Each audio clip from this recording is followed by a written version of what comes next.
Oh my God.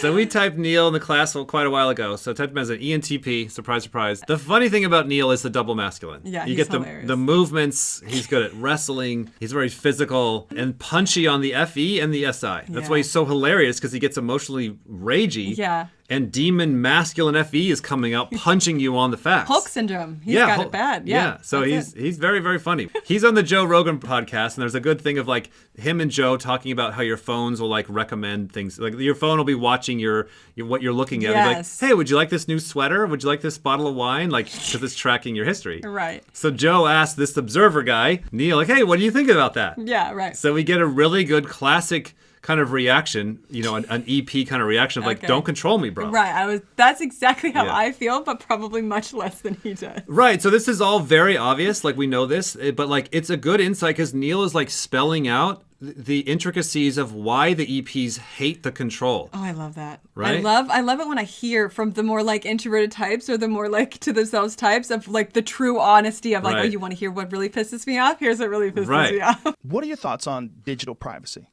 What do you mean?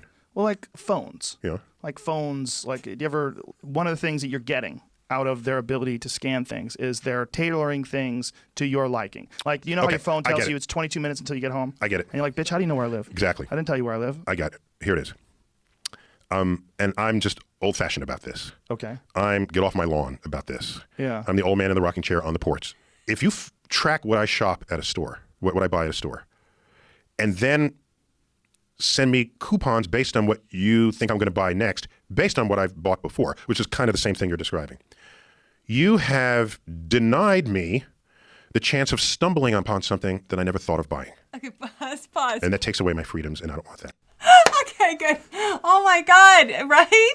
He's just saying you're tracking my known information, asshole. I want something new. Right. Like that totally resonates with me. Like, do not think that if I've bought this before, I'm gonna want this again. I'm OE. Right. I get mad that the damn phones don't know what I want. I get mad that I'm like, why aren't you sending me the airsoft gun that I'm thinking about that I don't want to go look for? Oh, like, yeah, just right. figure out what I want and That's then so show it to funny. me. I'm so mad that it's not doing that. That's so funny. And that takes away my freedoms, and I don't want that. How have they denied you the chance of stumbling upon something different? It's not diabolical. It's just in the casual flow of life. I'll give an example. I walk into a wine shop. They say, can I help you?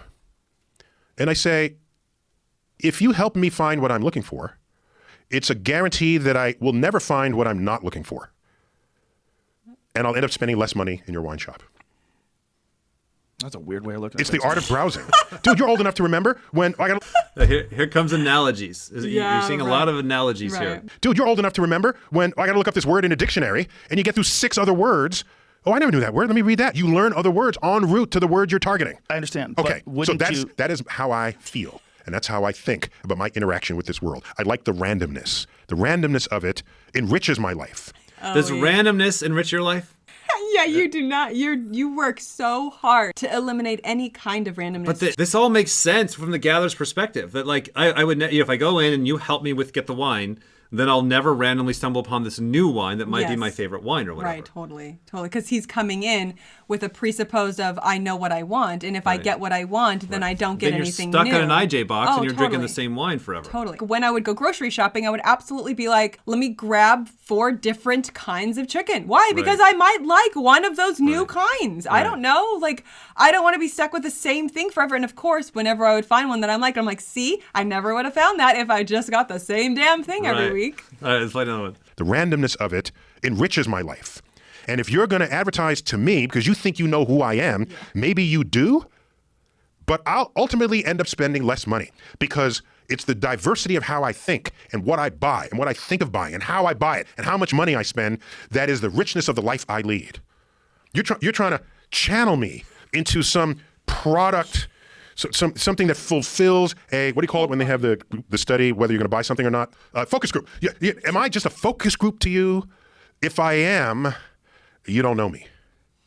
And I want to experience this world by stepping where I've never stepped before and buying something I've never thought of buying. And if you know my previous habits, you're assuming I'm going to stay that way for the rest of my life. And maybe most people do, and maybe I might do that. But if I do, it's because I chose to, not because you have decided that that's how I should be.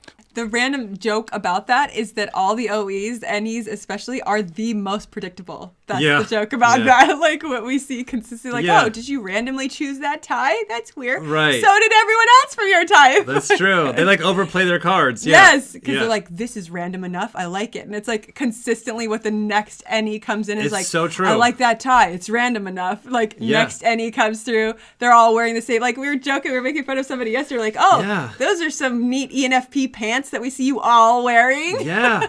It's so funny. It's so weird that they do become the most predictable type. Yes. Trying to be not predictable. Yes. If you're tracking the data. You're still predictable if you're doing something consistently, which is trying to be unpredictable. Because the EP or the gather cannot freely pick the tried and true.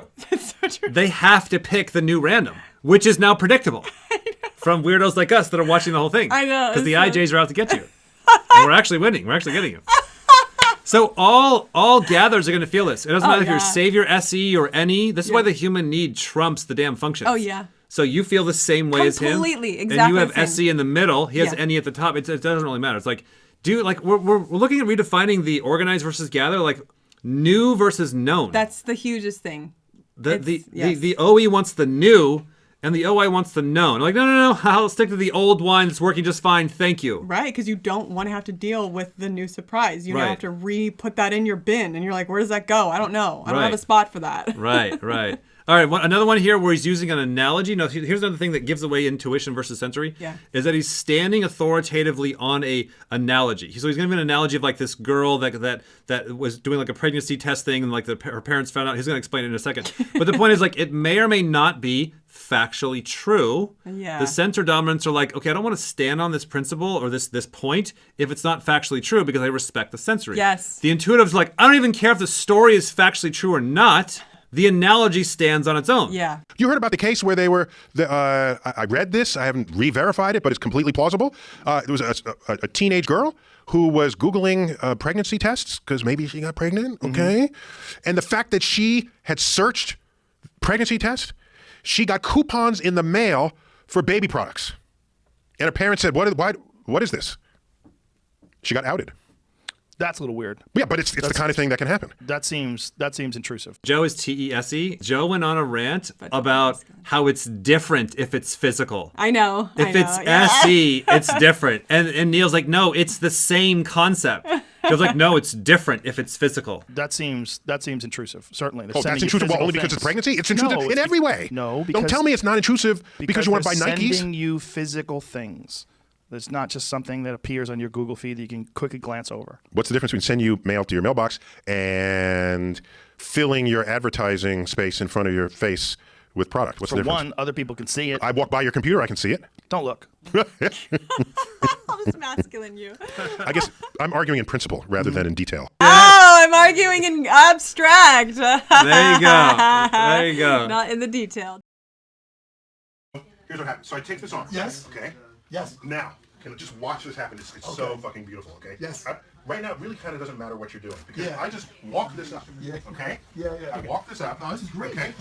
And I step here. Yeah. No, your arm is still up. Okay, So I step there, Yes. okay? So now both of my hands are free. Yes. So you see how you're kind of, there's not really much you're going to do right now. No, this is okay? great. Now all I have to do is this. Yeah. I step- Yes. Yes. I'm getting pinned by a scientist. Okay, see that? Oh shit, Neil. Oh my God. Yeah. And so I just walk you to your shoulder. I love it. Right? I love it.